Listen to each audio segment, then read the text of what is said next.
Bonjour et bienvenue sur le podcast Macom par 3, votre dose hebdo de motivation et de conseils pour communiquer sans vous épuiser. Je suis Hélène Gazul et je suis experte en visibilité pour les solopreneurs. À travers ce podcast et mes accompagnements, je vous partage mes conseils et mon expérience pour vous aider à communiquer simplement sans vous épuiser. Si vous aimez ce podcast, pensez à le partager autour de vous et à laisser 5 étoiles sur votre plateforme d'écoute préférée. Et pour ne rien manquer, pensez à vous abonner au podcast. En attendant, je vous souhaite une bonne écoute. Hello, bonjour et bienvenue sur cet épisode Partner Income. Alors quand c'est écrit PIC dans le titre, c'est pour Partner Income. Alors globalement, ce sont des épisodes où on va travailler un peu plus concrètement. On va aller taper sur un point précis de votre communication. C'est une sorte d'action chirurgicale, mais en mode passage à l'action. Et ce sont généralement des épisodes qui sont un peu plus courts parce que mon objectif, c'est que vous écoutiez l'épisode et que vous passiez à l'action et pas que vous ayez un épisode de 1 heure à réécouter. Donc, on passe à l'action. Aujourd'hui, on va parler de newsletter. C'est vraiment un sujet un peu compliqué ou un peu on va dire challengeant pour vous. Souvent mes clients ils me disent j'aime pas recevoir des newsletters, alors je vais pas en faire pour mes clients ou pour mes prospects.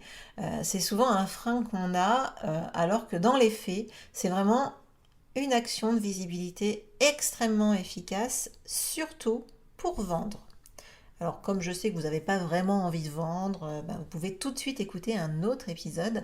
Mais si par hasard vous avez envie de vendre, cet épisode il est pour vous. Alors si en plus vous avez envie aussi de mettre du fun dans votre newsletter, c'est pas forcément ce qu'on va voir aujourd'hui, mais en tout cas voilà, si vous voulez mettre du fun dans votre newsletter et vous assurer de ne pas ennuyer vos abonnés, j'organise le 28 juin prochain 2022. Donc c'est mardi en 8, pour ceux qui utilisent encore cette expression.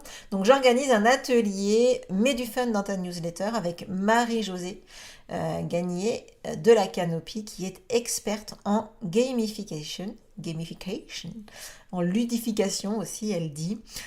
Donc dans cet atelier, vraiment, on va travailler pour que vous ayez des idées de newsletter, parce que c'est souvent un problème. Est-ce que j'ai vraiment comment avoir des idées pour ma newsletter? Qu'est-ce que je peux dire dans ma newsletter? Et ensuite, une fois qu'on a ces idées, les rendre plus dynamiques pour avoir plus d'interaction avec les abonnés à la newsletter. Bref, on va vraiment vous aider à faire aimer vos newsletters à vos abonnés. Donc si le workshop vous intéresse, le lien il est dans les notes de l'épisode.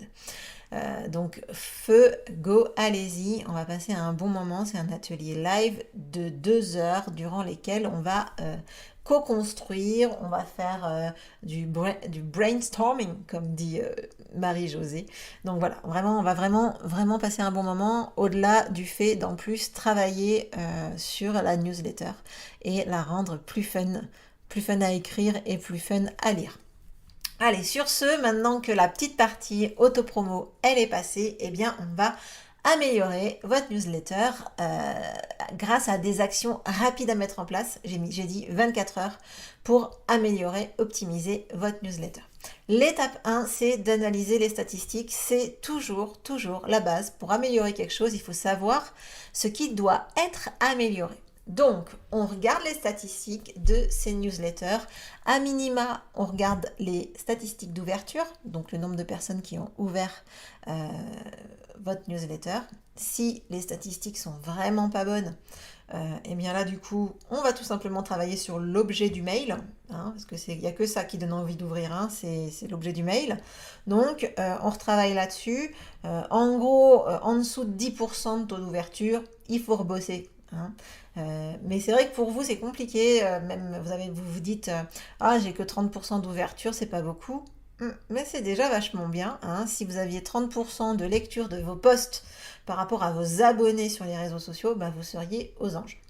Donc on travaille sur les stats, en tout cas on regarde les stats d'ouverture. Ensuite on va regarder évidemment le taux de clic.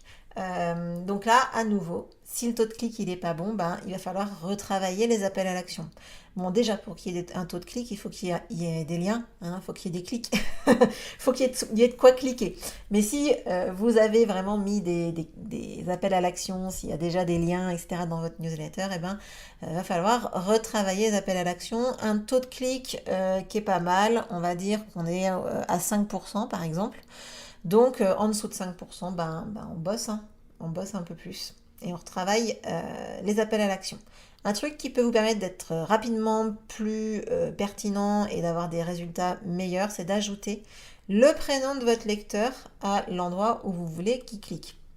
Regarde, Michel, comme cette offre est géniale, découvre mon offre, écoute le podcast, enfin écoute Michel, écoute le podcast, go pour aller visiter ma page Michel, enfin bref, on interpelle et on personnalise. Ça c'est l'étape 1, analyser les stats. L'étape 2, on va supprimer les abonnés absents. Ça, j'en ai déjà parlé. L'idée c'est d'enlever, de supprimer les personnes qui n'ouvrent jamais vos newsletters. En même temps, pourquoi les garder puisqu'ils n'ouvrent jamais les newsletters? Si c'est juste pour avoir un beau chiffre de nombre d'abonnés, ça ne sert à rien, c'est du temps perdu. Donc là, on y va, on supprime. Avoir des abonnés absents, c'est mauvais pour le taux d'ouverture. Bon, ça, on l'a dit, hein, évidemment, s'ils n'ouvrent pas, c'est mauvais pour le taux d'ouverture. C'est mauvais pour le moral. Hein. J'envoie des newsletters qui ne sont pas lus. Et c'est mauvais pour les boîtes de messagerie. Vous savez, ces serveurs de messagerie comme, je sais pas moi, Yahoo, Google, Orange, enfin tous ces gens-là, ils analysent hein, si votre newsletter elle est ouverte par les lecteurs. Et s'il y a trop de gens qui n'ouvrent pas vos emails, eh bien vous allez très vite être considéré comme un spammer. Donc pour faire le ménage de votre newsletter, de votre liste d'abonnés, je vous invite à écouter l'épisode 87 qui s'appelle tout simplement faire le ménage dans sa liste d'abonnés. Fastoche.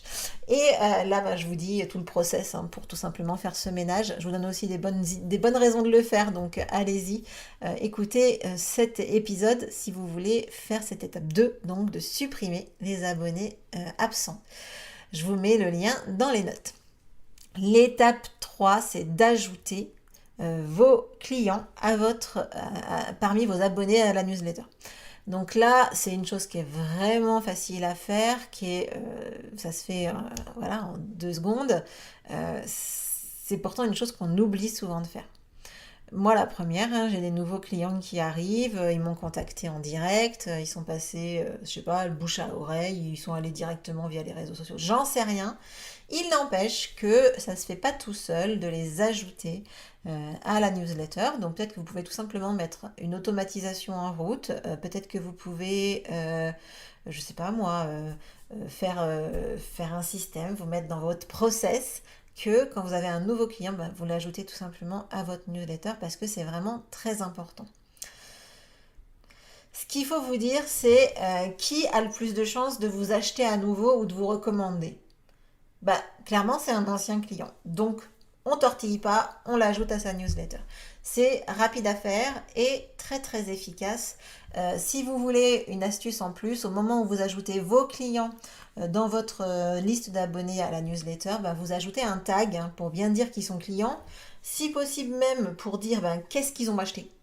Est-ce qu'ils ont acheté telle offre ou une autre? Comme ça, quand vous cherchez à vendre cette nouvelle offre, vous ne leur renvoyez pas une actu à ce sujet, mais par contre, si vous voulez vendre une autre offre, eh bien, vous pouvez tout simplement les ajouter à la newsletter. En gros, ça vous permet de personnaliser. Ok ? Ensuite, l'étape 4, ça va tout simplement être d'ajouter un post-scriptum à votre email. Ça va vraiment augmenter les actions hein, qui vont être faites par votre abonné, par votre lecteur. En fait, ce qu'il faut que vous vous disiez, c'est que le lecteur de votre newsletter, il va lire le début. Bon, il va commencer, voilà, gna gna gna.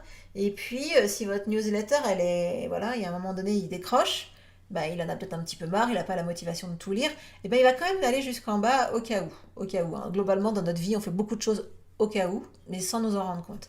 Et bien là, en fait, l'idée, c'est d'ajouter un appel à l'action en post-scriptum. parce qu'il va forcément aller jusqu'en bas. C'est un des éléments les plus lus d'une newsletter, le PS.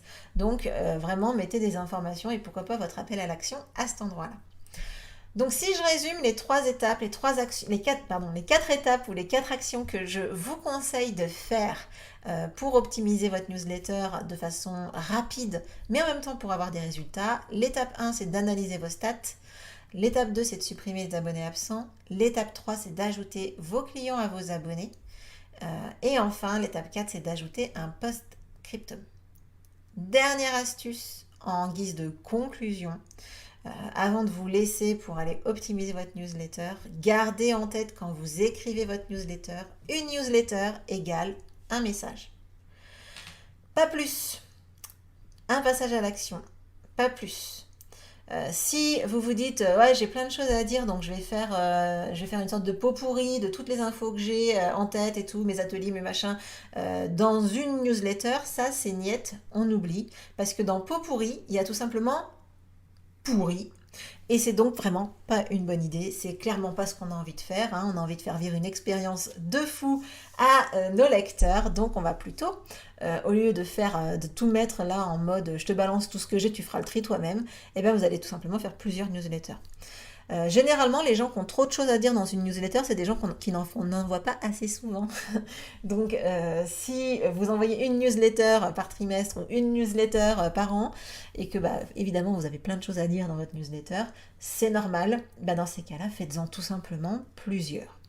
Ça va vous permettre déjà d'avoir plus d'idées de newsletter, puisque vous avez plein d'idées à mettre dans une seule, et c'est vraiment comme ça que vous allez vraiment réussir à communiquer régulièrement en plus.